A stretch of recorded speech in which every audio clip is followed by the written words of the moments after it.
everyone, and welcome to Crown Sisters. That's perfect. You're such a good sport. Thank you. Hello, everyone, and welcome back to Crown Sisters. In today's episode, I give you our Miss Earth Cuba 2022. Hello, Sheyla. How are you? Or shall I say, hello, Miss Earth Cuba? Hello, Summer. How are you? Oh, you know my name. You remembered my name. Ever so pretty. Thank you, my love. How are you? How is it so far? How's the Philippines? It's been incredible, incredible food, incredible culture, incredible music, incredible people.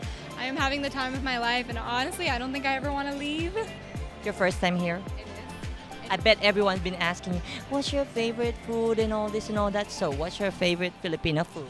My loves, I just tried a mango dessert over there, so I had the Filipino mangoes for the first time, and I've got to say, better than Cuban mangoes. Better than Cuban mangoes. Have you tried that our adobo?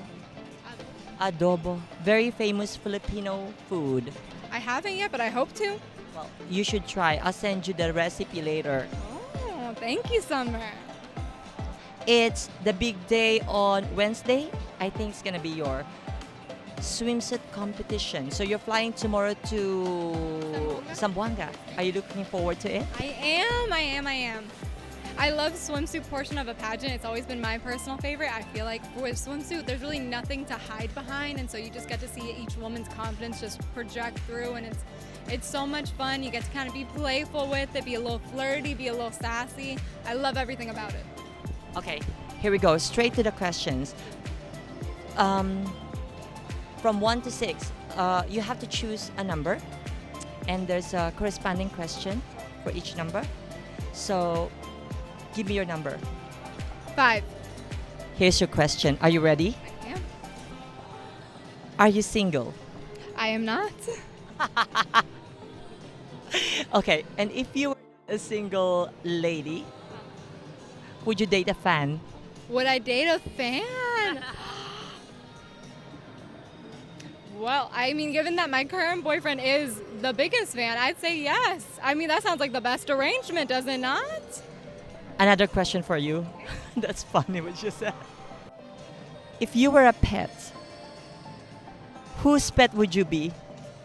Whose pet would I be? I'd be Oprah's pet. I feel like I'd be treated so well. No, I feel like that'd be the life. I'd have like cashmere beds and gold leashes. I don't even know. I feel like I'd be so pampered. Oprah's dog, Pappy. Yeah, sure. Okay. Are you ready for my last question? Are you sure? Yes. There's nothing left to eat in this world. Would you eat a fluffy, defenseless bunny? No, ma'am, I would not. So Would you rather die? I would actually. So I don't know if you heard during the press presentation, they kind of talked about how I grew up on a farm and I bottle raised a lot of my animals. Essentially how I would end up with all of these farm pets because we never ate them or sold them or did anything. It was a hobby farm completely. My parents had farm friends and they essentially had these farms that would produce. And so anytime that they had a runt of a litter, usually the runt of the litter gets kind of put away or abandoned because they just can't sustain them.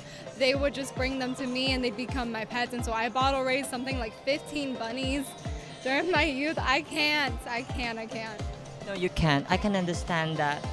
Okay, we're talking about looking after our environment and all this and all that. What kind of pollution personally bothers you most? Honestly, I think I'd have to say, I mean, all pollution is actually terrible. Littering it's so simple to just throw away your trash.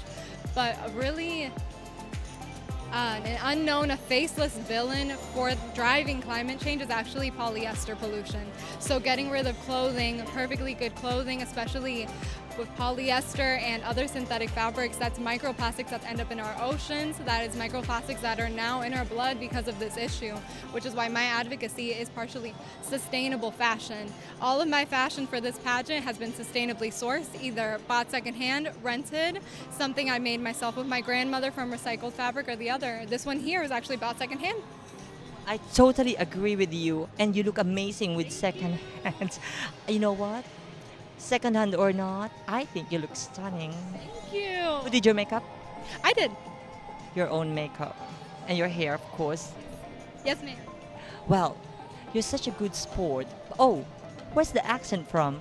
So the accent is a little bit interesting. So I was born and raised in Cuba, but I also immigrated young to the U.S. as a refugee, and so I kind of learned, well, I learned Spanish first, but then English came pretty young on, so I almost have two native languages. So in English, I have almost a southern accent, but in Spanish, I sound very Cuban.